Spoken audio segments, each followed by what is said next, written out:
Okay, hi everyone. Thank you so much for joining us. Today we're joined by a very special guest, Lucas Lay. Everyone, please give him a warm welcome. He was, just for a little bit of background, a former member of Team Canada just this past year and competed at the World Schools Debating Championship of 2025. And we're just here to talk about things related to debate, improvement, Team Canada debate, and then any other panel questions generally you have. So, hi, Lucas. Thank you so much for Hi, joining us. everyone. How are you doing today? I'm doing great. It's good to see lots of you. Griffin told me you're all from Alberta, so it's nice to see some familiar faces and some new faces. And yeah, I'm excited to answer your questions today. Okay, cool. So we'll maybe just jump right into it. First question I have for you. When did you start debating and what kind of got you into debating? Can you tell me a little bit about that? So something people find interesting is in Saskatchewan, they start you quite young. So I actually started in grade 5, which is, I think, pretty early if you ask people from other provinces. Does that kind of sound familiar? When did you start, Griffin? I probably started in grade seven, I would say. Grade Yeah. 7. So it Yeah. is a little bit earlier for me, at least. Yeah, so we don't have junior high in Saskatchewan. So elementary school, grade 5 is kind of when people start going to their elementary club and you debate through that. Although I wouldn't say I got that serious or I didn't get training outside of my school club till grade 10, late grade 9. But throughout my first 4 years, I was mostly pretty fun recreational debating that I did with my elementary school.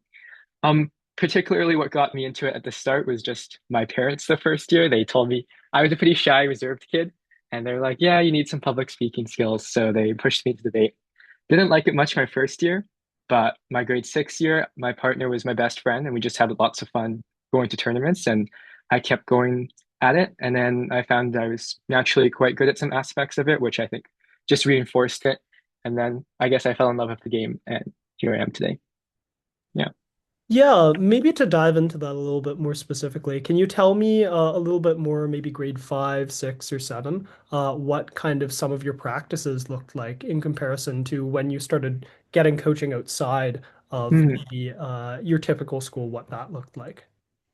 Yeah, so I would say it was pretty rudimentary for elementary school. Like our teachers cared a lot, but they didn't have that much debate experience. So it's almost like you would just go to tournaments and you would debate, and there wasn't much actual breakdown of skills, unfortunately. But I think at the start, that's all you kind of need. You just need to get up and start speaking and go from there. And coming from Saskatchewan, there was a very small pool of debaters, at least for my grade 7 and 8 years. So you would qualify for nationals in grade 7, and then I went in grade 7, and it was quite a scary experience. But I think that like shows you a bit about what debating out there, the skill set and other people that have trained a lot, and that tells you that there's more to get from that. And I think after that, you get more interest, you start searching out for coaching. And then after I did graduate grade 8, I actually was able to find some older students that helped me go through it. So to answer the question more specifically, at a young age, there wasn't really that much structure to coaching. But later on, then you get more into drills and working on specific structures and speeches. Yeah. Okay, awesome. Yeah, yeah, it sounds like Saskatchewan is a really supportive environment for sure. And I know that in Alberta, there definitely is a movement towards starting debaters young, especially in terms of public speaking tournaments and stuff like that. So yeah, I'm really Yeah. glad to hear that that's also something that helped yourself in terms of your debate journey. We'll talk maybe a little bit more about some of the more advanced practices and maybe eventually Team Canada debate starting now. So I guess the first question I have is, when did you first consider trying out for Team Canada, and what or who pushed you into that kind of process? Yeah, great question. So I was pretty grateful to have people around me who had tried to make the team or at least knew general things about it and they would tell me about things like that. So one of my older mentors, Rafe, he was a really good debater himself. And then people I didn't know that closely, but I've heard of, had been on the team previously or around my circles and kind of knew about it. So Jason Zhao, he's actually from my high school. So I kind of heard about him doing some debate things. Of course, I learned on later about how good he was. And then other people like Victor and Anwin also went through my high school and had made the team. So I generally knew about the idea of it. But what pushed me more specifically was I had older students who believed in my potential, I guess, saw what I could do. And at the start, I didn't really have an idea that I could make it or that was something you could pursue. So it was good to have older students that could kind of tell me about the process and push me towards that. And I think so that was more of like a belief aspect where there was people around me that told me I could do it if I wanted to and if I worked hard enough, and that gave me the confidence to go after it. But then having the motivation to go after it, I think came from watching old WSTC recordings. So of your year, Griffin, in 2019, 2020. I forgot your exact year. Was it 2019 or 2020? Yeah, it was 2020 to 2021. 2020, yep. So watching old recordings, seeing people that were really good, and that was something I wanted to achieve as well. And I think it really appealed to me in the sense just to do something at a really high level, to get to represent your country, to compete against other people that are also very interested in that sport. And we'll talk more about this later, but I'm a huge sports fan, so it just appealed to me doing competitions at a really high level. I do sports outside of debate, but realizing that I probably can't make Team Canada for something like, I don't know, soccer or some other sport, but debate seems more achievable, which is what was my motivation to go after that. Yeah, I Yeah. definitely agree. In my personal experience, I think role modeling played a huge role in terms Mhm. of the motivation to make Team Canada. And, when you see people on recordings who are just so cool, they're aura farming in their speeches, right? You get to Yes, represent Team Canada. It definitely gives you both the guidance and the motivation to try and compete in such a competitive process like that. exactly. Um, I guess the second question that I have is in terms of preparation specifically for the Team Canada process, was there anything that you really prioritized or you would really recommend for people who are hoping to try out for, their provincial or the national team itself? Yeah, great question. I think it's something that is good is most of the practice you can do. I don't think you need academies or like group lessons to do that. What I found most helpful for myself was just individual practice, where I could like develop skills specifically. And I think there's like approaches to debate where sometimes people prioritize just running rounds and then getting feedback after the round and like what went wrong, what went well. And I think that's needed as well. But what I found personally was it was a lot harder to focus on a specific skill when I'm worried about so many other things in a round. So if I'm debating a round, I'm worried about doing bad. I'm worried about letting my teammates down. So I wouldn't like take risks to work on things I needed to improve on. And then sometimes you also just need extra time to prep things. So I didn't find my biggest improvement through just going to tournaments or rounds. What I found more helpful was setting aside like dedicated time to work on a skill, whether it's style, construction, organization. And I remember my year before tryouts, my like the drill I did a lot was I would find an old WSDC recording. I would actually prep the first, then I would listen to the first, see like how they did it. Then I would go into the round as if I was debating it, listen to the first op and give the second, then see what the actual second did and go from there.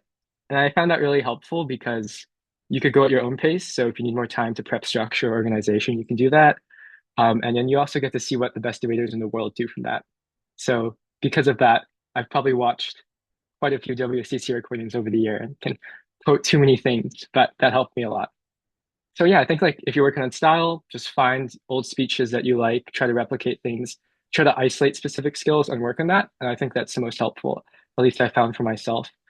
In terms of other preparations, I did the general things that everyone tries to do. So going to tournaments, reading a lot, matter files, I think are the most efficient way to build on spec knowledge. But yeah, that's the preparation I would think I would recommend for Team Canada. Yeah, I guess speaking a little bit more towards that exercise of watching videos, that's definitely something that I did during my year as well. I remember there was very specific memories of me listening to WUDC videos, so that's the university circuit, and these like PhD students just totally preempting everything I had to say as a first proposition speaker, and I think it really gives you a respect and a gratitude for the amount of intentionality that goes into every decision someone at the higher level makes in terms of the things that they want to say and what they're trying to, refute even miles ahead of when another speaker says it for sure. I guess the second Exactly. question I had was more specific towards this matter filing concept. So I guess not everyone in this room might be aware of what matter filing means. Can you tell me a little bit about what that looked like for you? Yeah. So when people say matter filing, I think there's two things they can refer to. The first is like the actual process of putting together a matter file, which is essentially you putting together knowledge under sections of topics and information. So you can have a matter file in like economics that may include various motions types that will talk about economic arguments, in addition to just having lots of knowledge about world economies and different topics in the news that pop up. I never really built those myself. What I did was like I would read other people's matter files. So there's quite a legendary, famous matter files created by Ryan Left. I forgot his last name, Ryan L something. Do you remember him specifically, Griffin? Yeah. Yeah, yeah. So I'm sure if you can find that, Griffin or I can send you his files, but those were very efficiently laid out like stock arguments, which are just arguments that you would commonly find in rounds and run them, typical motion types and good information. I was never one to like researching heavily myself. So if it was more efficient, I was happily able to just read other people's matter files, and I found that really helpful. And then the reason why you need to do that is just because as a world's debater, you will come across so many diverse motions that if you don't have the knowledge on, you'll really struggle with. And just having more knowledge helps you appreciate rounds more and find the nuances, which is why you need that background knowledge, especially if you're someone like me and didn't really like reading the news and doing stuff like that before debate. Yeah. Yeah, I definitely remember like the way that Lucas and I met was at a tournament in Calgary specifically a little while. And I guess one of the first things we kind of talked about was how lazy as debaters we kind of were and how, we generally had a lack of worldly knowledge, especially in comparison to maybe some of the other debaters who are trying out or have successfully made Team Canada. And I think, yeah, for sure, like one of the most efficient ways to get the knowledge required for debates is to watch debates from previous rounds or just have other debaters kind of guide you towards which concepts you need to know, et cetera, which I think is a lot of the pull of private academies, for example, but can also be acquired online through, very generous people like Ryan Lafferty or a million other debaters on the university circuit who are dedicating their time and volunteerism towards these types of things. Yeah, let's talk a little bit more about Team Canada. So you just made Team Canada and you're going to all of these tournaments. Tell me a little bit more about maybe your travel experiences. So which places did you get to go? Do you have any favorite memories from the time which you were on Team Canada? Yeah, definitely. So my year specifically, we did quite a lot of traveling. I missed quite a lot of school, which was unfortunate, and it's different benefits that came with that. We had our training camp in Toronto. The training camp happens in the summer after you make the team, and everyone just gets to meet together, and that's just Team Canada. So our year, it was held in Toronto, which I believe that's the spot that is just set right now. It moves around depending on who's coaching. Then a couple months after that, we went to New Orleans for a spar weekend with Team USA, which was lots of fun. We just rotated around various people. You basically debated with everyone plus people from the USA. So that was pretty fun. Um, what was interesting is it was held at a school where they have a football team and they took us to a football game. And for many Team Canada members who aren't avid sports fans, that was a very new experience to them. So our coach Brent had to explain the basic rules of football before he actually watched the game, which was a fun experience as Team USA looked down on us for that lack of football knowledge, but it was a good time. After that, we went to Croatia, Zagreb for the Winter Holiday Open. I'm sure some of you have heard about that tournament before. It was online during COVID years, but we went to the first rendition of it, the second rendition when it went back in person. So that was in Zagreb. That was a good time as well. Team Canada won that tournament, so that made it better. So that was a good experience as well. Then we went to Singapore after that for IDW, which is International Debate Weekend. I would say this was one of my favorite memories and favorite trip overall of the experience on Team Canada. What made the Singapore trip different was IDW is not a specific tournament, so you're not ranked on wins or you're not trying to win the tournament. It's more of a friendly spar weekend for mostly countries in Asia, and then Team USA was there, and then we came as well. It was a bit of a hectic journey to get there. So I remember on my year, we had two coaches, Brent and Arslan, and Brent he couldn't make it because his plane got canceled or frozen, and other teammates had their flights delayed. So it was just Grace, another one of my teammates, Arslan, and I there for the first day. So once everyone got there, we were just happy we were there, and there was a lot more exploring, having fun, eating good food, and there wasn't the stress of the tournament, which just really allowed you to, I guess, enjoy the debating in respects, but also meet lots of new friends and see Singapore. So that was my favorite trip personally. If I had to pick a memory from Worlds specifically, it was round six. And I guess to set the stage a bit, at WSDC, lines are what you call like, I guess the lineups for rounds in World Styles are pretty set throughout the 8 rounds, just because you have 4 prepped rounds and 4 impromptu rounds. So if you think of like who's prepping and who's ready set to speak, it's pretty set in stone. So when round six came about at Worlds, we weren't doing that hot. I think we were 3-2, so we were a bit stressed at that point. And if you don't know that much context about Worlds, Canada is one of the best countries historically. So being 3-2 after round five, it's not the best state. Our coaches are pretty stressed. And given our lineups, I wasn't supposed to speak round six. So I wasn't mentally checked out because I'm still gonna help prep, but I wasn't like that focused in.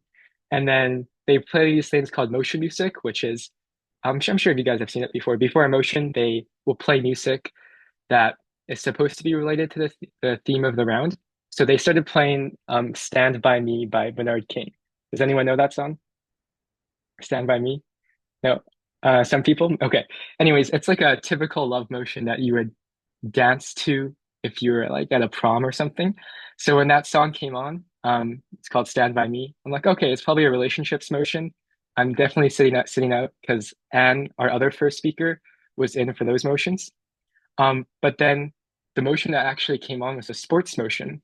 So even though it was a love song, the sports motion was about loyalty and staying with the team that had basically drafted you all along. The motion was something like, and Griffin will help us prep this later. It was essentially you should stay with the sports team longer and you'll get bonuses called loyalty bonuses as a reward for being on the team for a long time. And the motion was supporting that essentially policy. So that motion came out. I got to debate it. I had lots of fun, and we ended up winning that round, which is why it's my favorite round from Worlds specifically. Just regarding the circumstances and getting to debate topic I liked a lot. Yeah. Okay, awesome. Yeah, it's super cool to hear about all of the travel that you did. And I'm sure even though a part of you was stressed in terms of performing at these tournaments, for sure, it sounds like you had a lot of fun being in Singapore, eating, amazing food, chatting with other debaters, and, really building connections with a lot of people who are, like-minded. And one maybe other thing that I wanted to talk about and tag on a little bit here is, for people who are unaware of the Team Canada process, initially 12 people are chosen for kind of a development team. Yeah. And then they'll narrow that down into 5 people. And Lucas was not only incredible in making that initial 12, but also making the 5 people who would represent Team Canada at WSDC. So maybe you can talk a little bit more about things that you think differentiated you in that process. How did you move from the 12 to the 5? Great question again. So yeah, Griffin's right. So there's 12 people that are initially chosen for Team Canada, and everyone that makes that 12 is considered a member of Team Canada, unlike some other national teams where they have like development teams and then the actual team. All 12 of those are official members. And then from that, they pick 5 that are the world squad that goes to WSDC and debates at the Worlds tournament. Um, I think what some people forget is that when people are choosing, when the coaches are deciding who makes the team, it's not necessarily the 12, I don't know, best debaters or 12 individually people who score the best on a ranking, but rather it's the 12 people that they think will make that 5 and have the best skill sets to combine and work together. So what that means is they're looking for people who have good knowledge, but also good teamwork ability, good humbleness so they can understand where their flaws are when they can respect their teammates and work in those respects. And they oftentimes want people who are unique in certain areas, but also have, yeah, they're strong in some areas that other people are lacking. So when it came to the 5, of course, they're going to pick people who speak the different positions. I was someone who spoke all 3, but I was made into a first. Sorry, went into one of the first positions because they saw that they needed a first. So I got slotted into that. And then one of the other things that my coaches told me differentiated me was I I viewed debates slightly different than lots of my teammates, and the ones that were on the 5 were very analytically heavy, and they were able to. So if we had like an econ motion, they were are very good at looking at like the policy side of things, the numbers, and understanding like the really concrete structural change. Where my approach to analysis and generating content that probably came from a less structured debate upbringing was more on the softer side and like emotional side of what happens socially, except for example, if you had an econ motion. So I had different takes on motion specifically.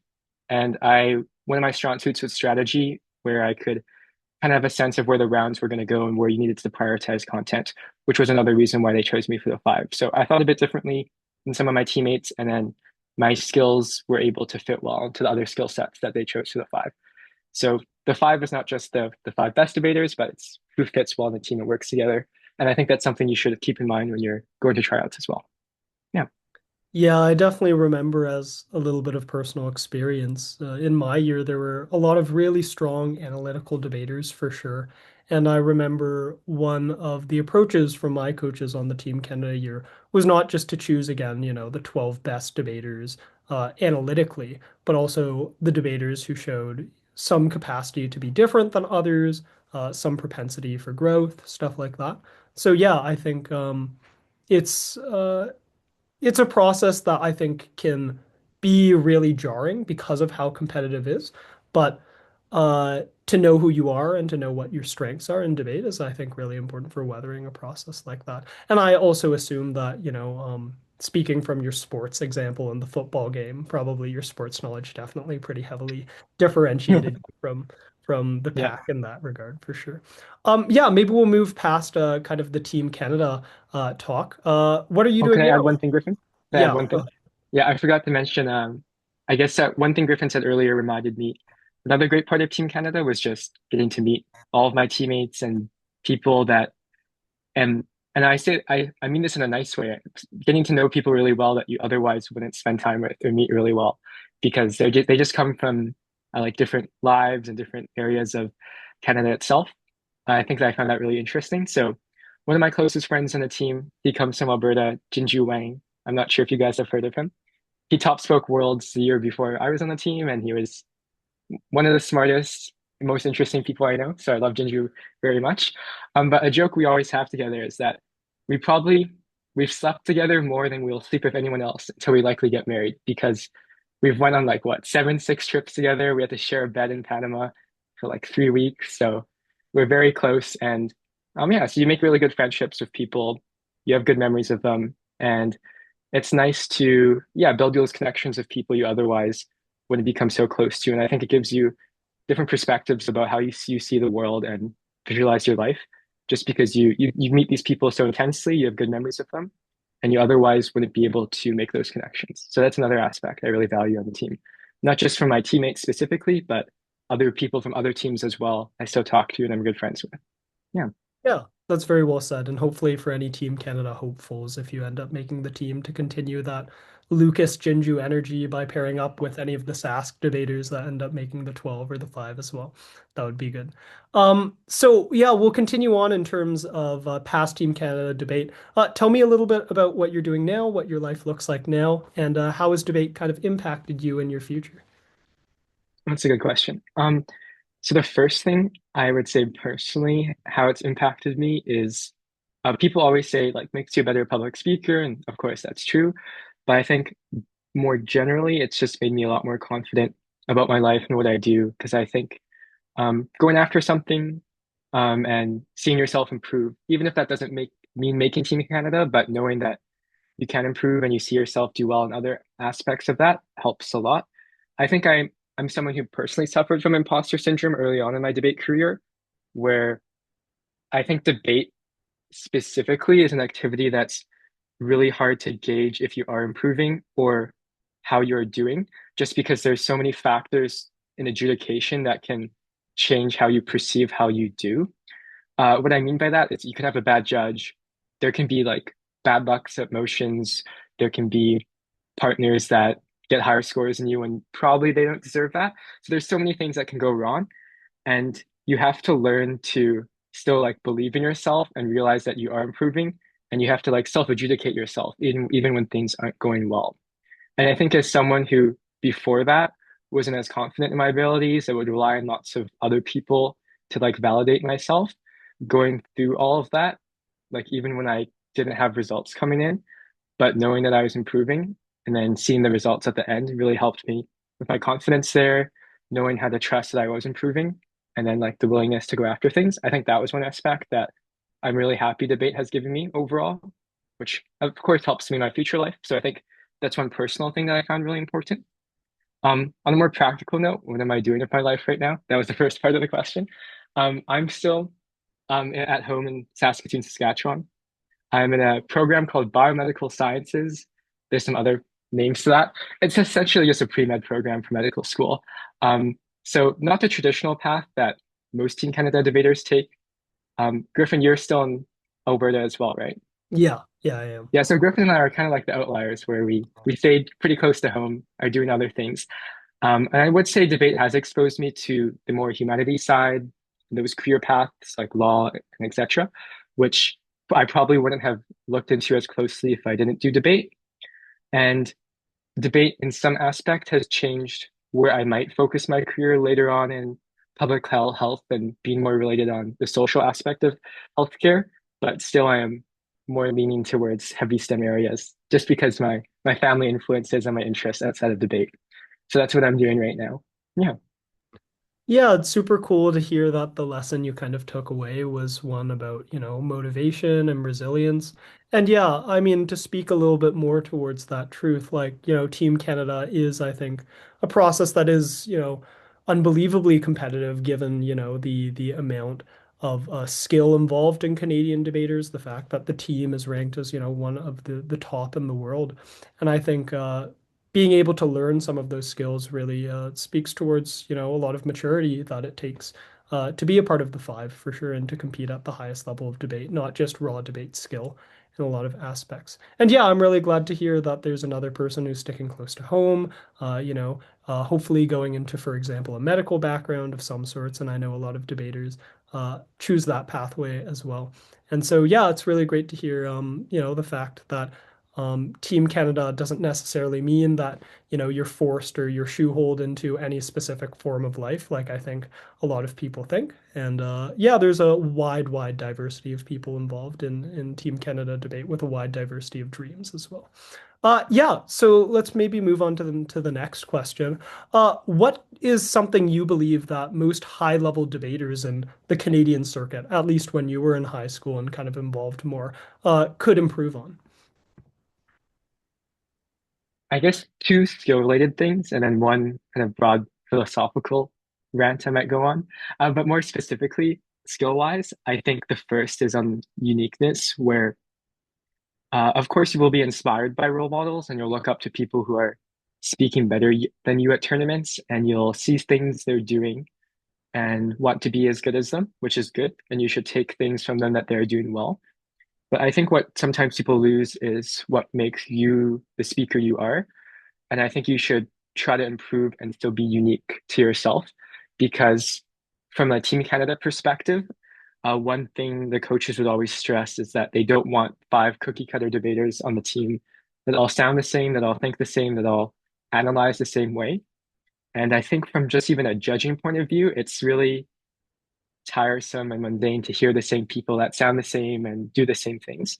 So when you do hear people that sound really good, of course, be inspired from them, but take parts of that and integrate it into what makes you a good speaker personally.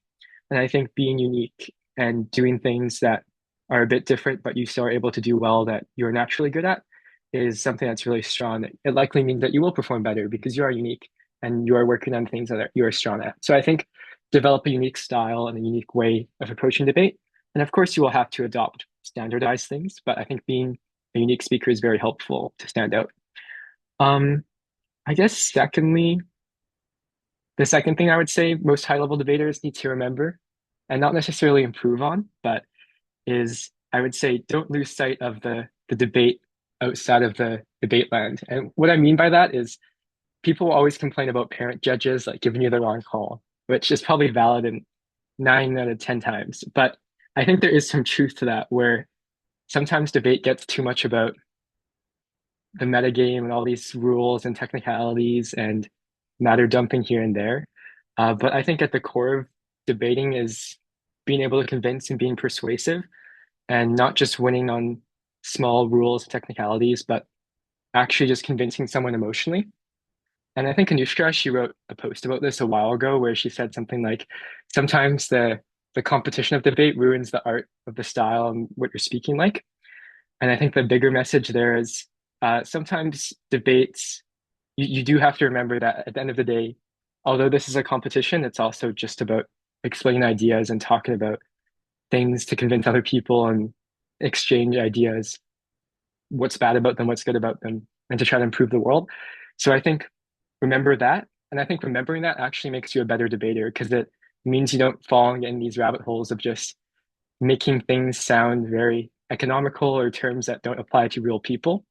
Because as much as you go there and that can help you win some rounds, if you do it too much, it removes the human side of things, and then you end up losing rounds and you end up losing the ability to find more nuances and make compelling arguments.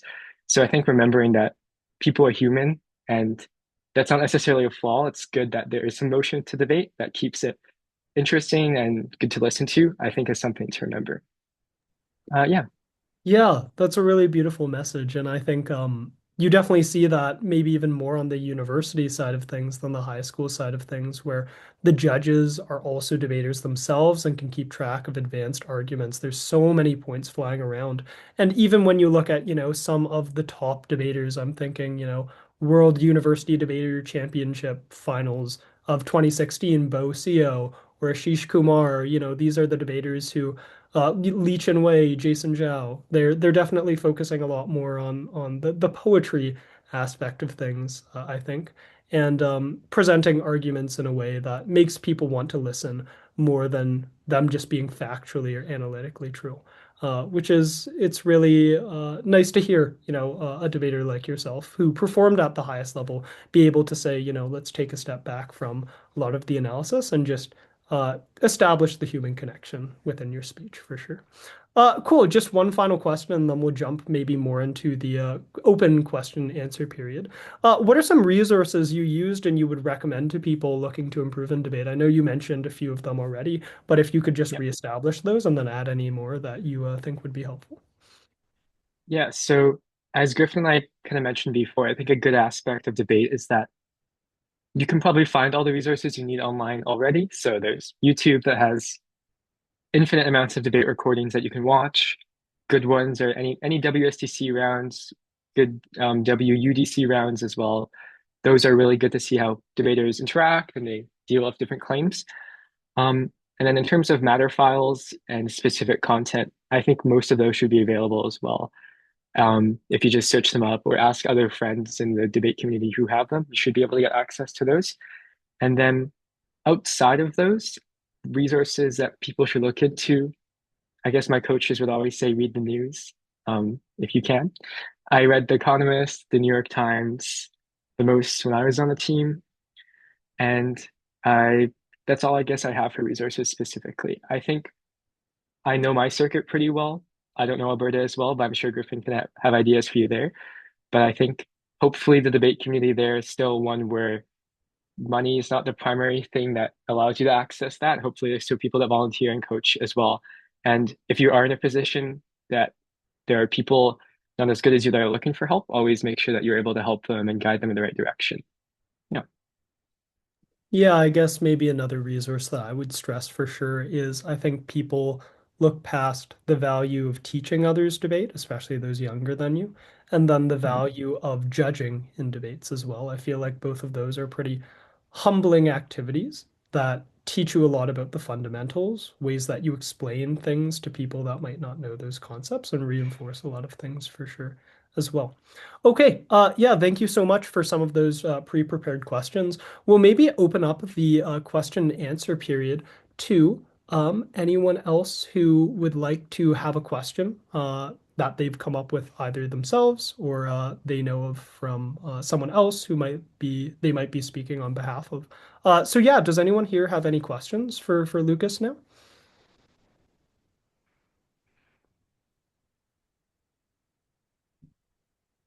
Okay. If not, we can move, I Debaters with guess. no questions.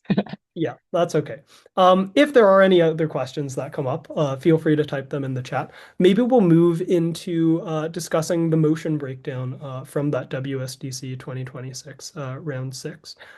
So Lucas will basically be walking us through maybe some of the thoughts he had during the round itself, as well as maybe some of the ways that he approaches debates, especially that he's strong in like sports motions. So yeah, Lucas, feel free to share your screen here, and then we'll Okay, get. awesome.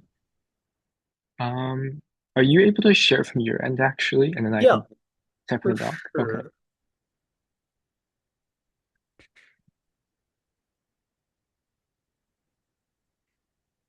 Okay. Yeah, thanks, Griffin. So yeah, so this is the round I was mentioning earlier. It was round six at WSDC 2025. Yep, that was my year. Um, if you haven't debated Worlds rounds before, Worlds rounds are supposed to be about the whole world, unless a team sets it specifically. We were given props, so just on definitions, this was about the world.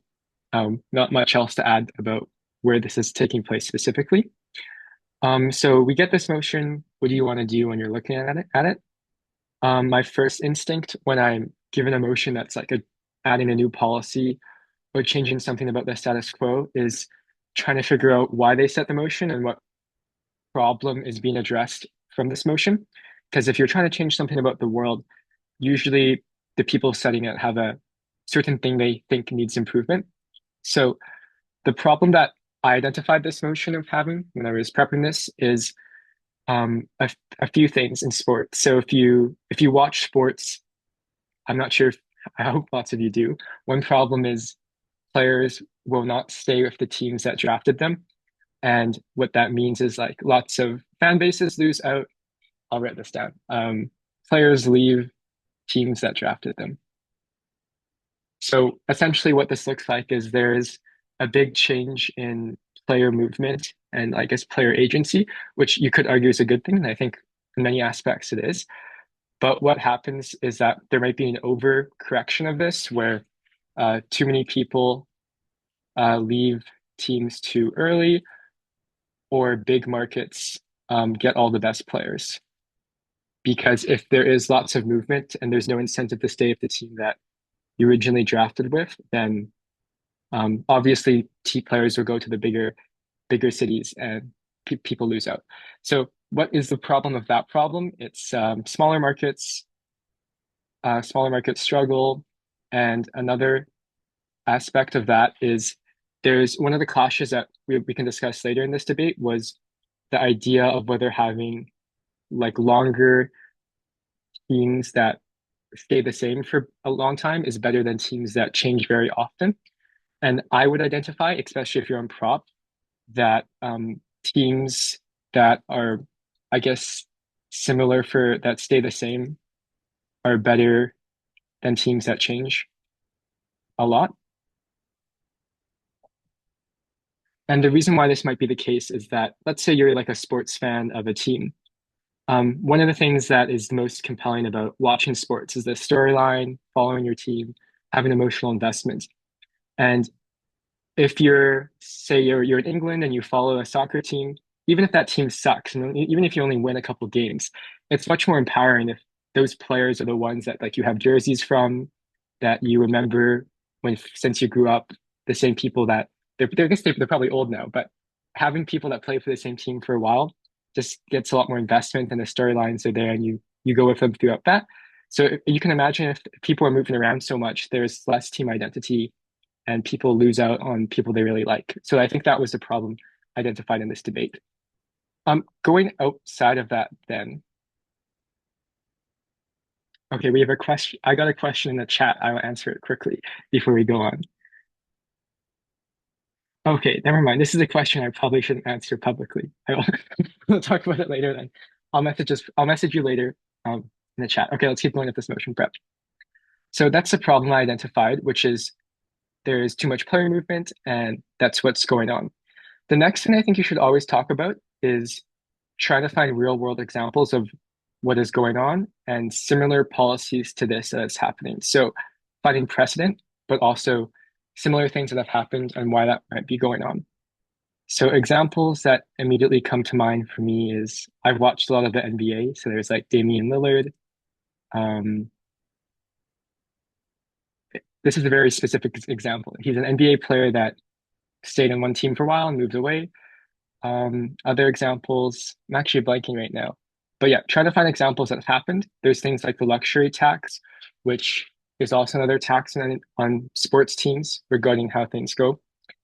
And I guess from that, after that initial prep, I would just start getting into arguments and key clashes in the round. So figuring out what the problem is, examples that you know of, and then getting into arguments. Griffin, should I get into specific arguments or how deep should we go on emotional Yeah, that would honesty? be great if you could list maybe a few specific Okay, arguments. They don't have to be sounds good. developed fully, but yeah. Yeah.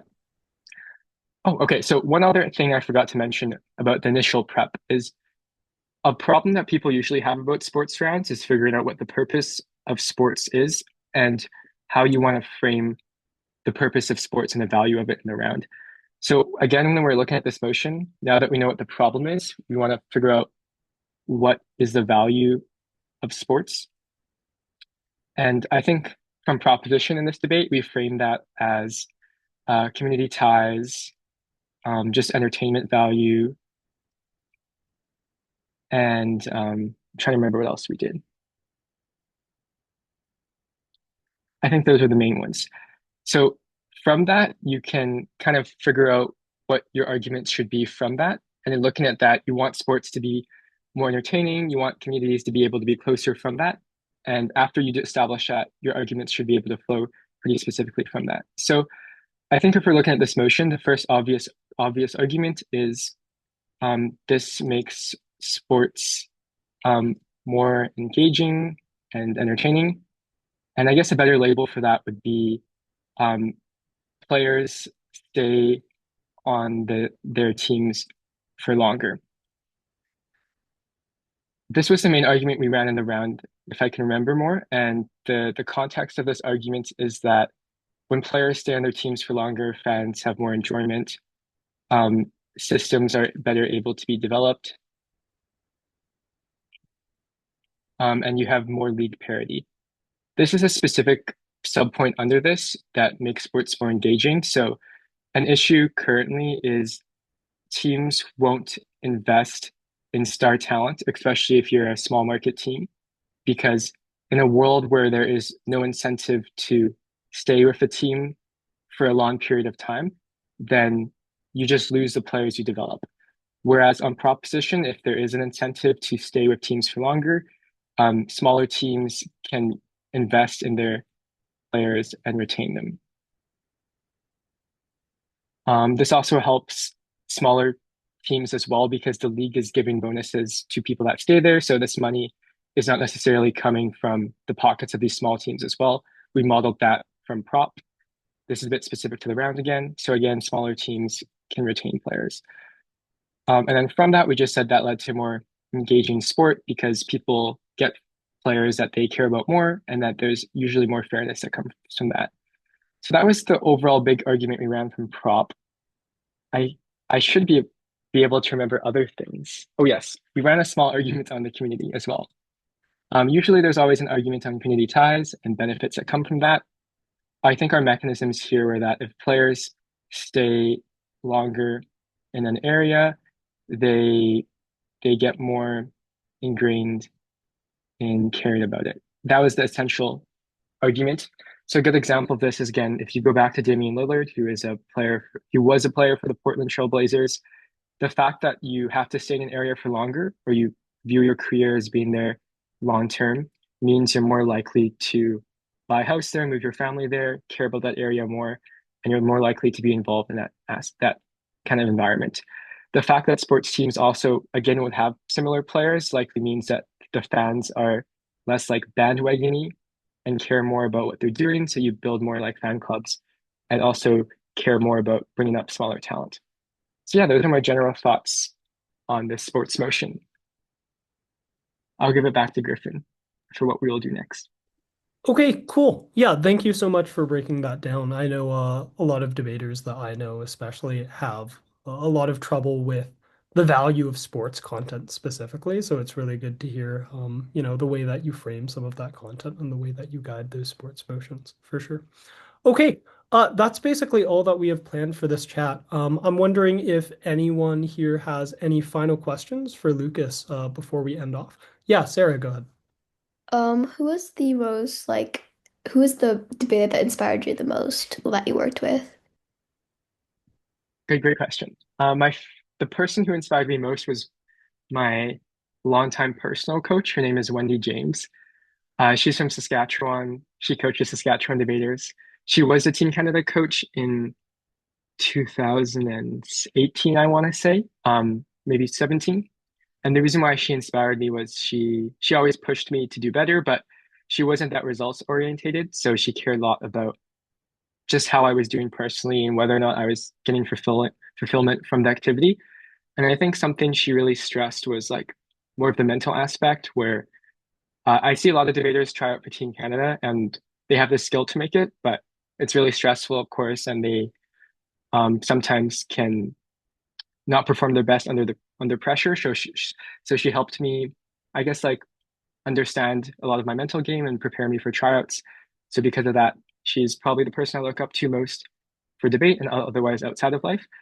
For a specific debater that you guys would probably know, um, let me think. Um, Max Rosen is really good. I like Gabby a lot. Gabby Lynn, who was the first speaker in 2020. Is that right, Griffin? Because she was Yeah, on your year, right? 2021, she was on the Yeah. team with me. So I felt like Gabby, since I was her first speaker, I naturally gravitated to watching other first speakers, and I felt like Gabby was quite an exceptional first speaker. I got to meet her when I was on the team because she was coaching Team Germany, and we saw them at various tournaments. So that was nice as well. Um, Other debaters I looked up to were Ashish. Um, I like his style a lot. He's very funny, very charismatic. Of course, Jason as well, since he came from my school and is from Saskatoon. Yeah, so those are people I look up to. Thank you. All right, I know we have another question from someone. Yeah, another question we have is how can you what are some strategies, sorry, that you use to make yourself maybe a little less nervous during debates? That's a great question. Let me think about this one for a bit because I know I was definitely nervous for many years.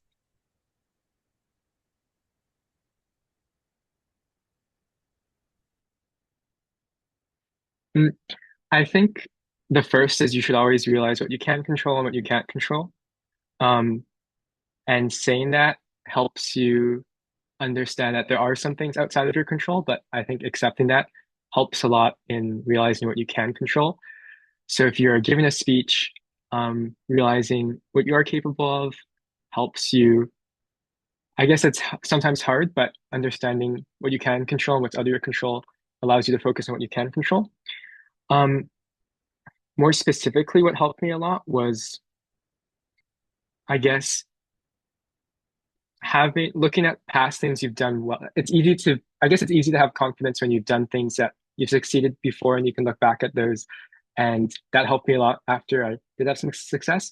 But even before I got success, I think um, just realizing that asking yourself what the worst case scenario is, and as bad as that does sound, oftentimes it's a lot less bad than what you think it is.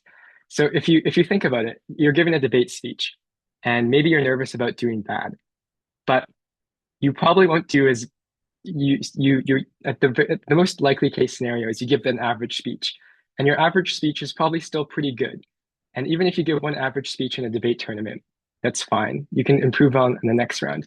So I think realizing that oftentimes the worst case scenario is not that bad, and if you really think about the the actual practical reasons of what you will likely achieve has helped me a lot.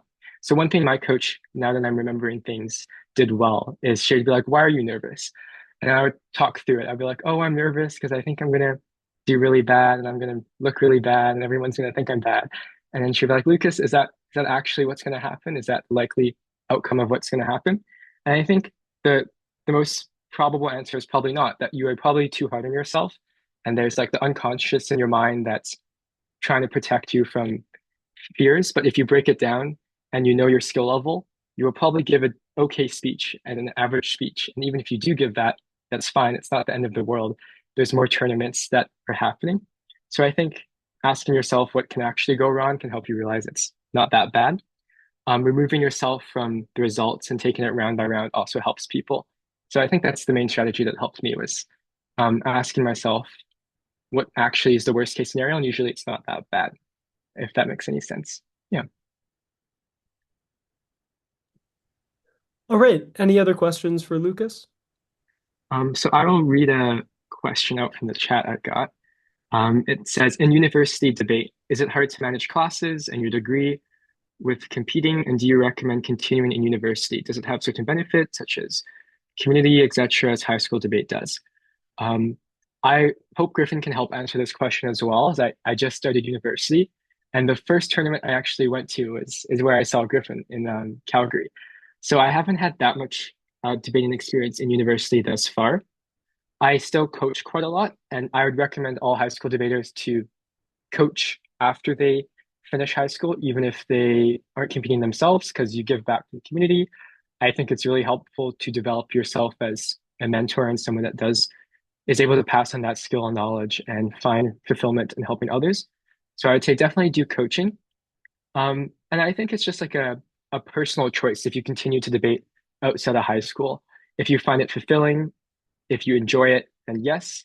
But if you're purely on certain benefits, there's probably, if you enjoy other things more, you probably will get more fulfillment from doing various other things and studying. So I think it's more of a personal call.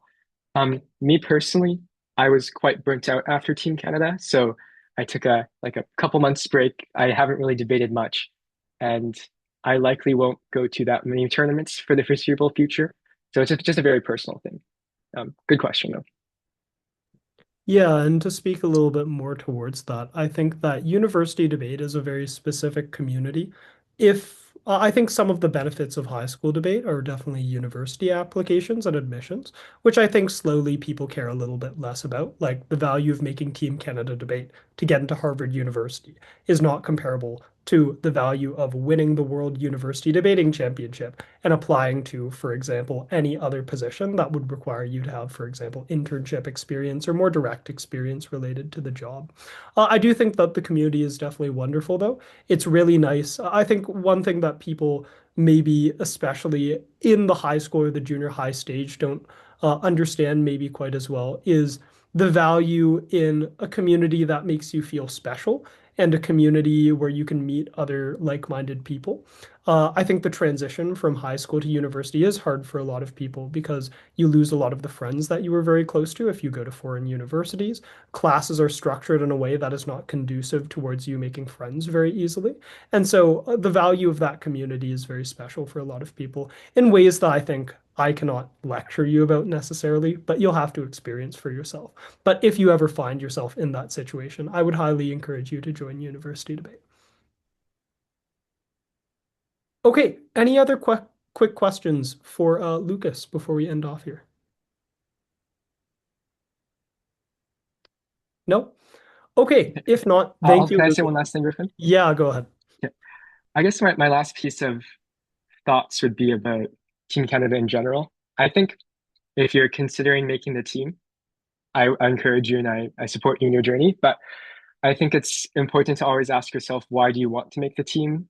And is that for the right reasons? Because it's a lot of work. You'll go through a lot of pain and struggle. And unfortunately, some people don't make it. But I think the takeaway from that is uh, you should ask yourself if you want to make it because you like debating, if you enjoy the competition and the experience, or if you want to make it for the prestige, the title, or just because there's lots of pressure, people around you that also think it's very cool. Because I think what I've noticed from people that do make it, from what I've noticed from myself, is, and especially now that I'm not on Team Canada, is that Team Canada is not the end all be all. There's plenty of great debaters that don't make the team that are still extremely successful. And there's lots of people that make the team that they think making it will make them very happy and succeed in many other areas of their lives, but they don't. And I think the takeaway of that is it's such a big commitment and it's a worthy commitment. And I think I'm very happy I was able to make the team and get all those experiences. But if debate is something that maybe there's other things that you enjoy in life, and I think you should approach making the team not necessarily as making it as the main goal, but making it as something that you want to improve your speaking skills, challenge yourself through competition, work on your analytical skills, and setting that as a goal in addition to making the team helps a lot, I think, in the process where you won't be as stressed out when you're trying out, but you also have other goals outside the team that really help in the situation where you do make the team and the situation where you don't. I think people oftentimes are too tunnel visioned on the title of Team Canada and don't realize the other benefits that debating has, but also the preparation for Team Canada. Even if you don't make it, there's still many other things that are beneficial. And if you do decide not to go after the team, I think that's also a totally valid choice. And I tell my students that I've had so far that some of them that I can tell they don't enjoy debate as much, I oftentimes recommend not to go all the way as it is quite a lot of work and you can do many other great things for your life. So do it if you love it, but not making Team Canada is not the end of the world by any means. Yeah. Yeah, thank you for saying that, and that was a great concluding message, Lucas. Yeah, so everyone, please give a warm thank you to Lucas for this chat. This will also be posted on the ADSA YouTube. Hi, everyone on YouTube. So yeah, thank you guys so much for joining us today, and thank you so much, Lucas, for the wonderful chat. Yeah. Take care, everyone. Good luck in the rest of your tournaments and journey. Bye, everyone. Bye-bye, guys.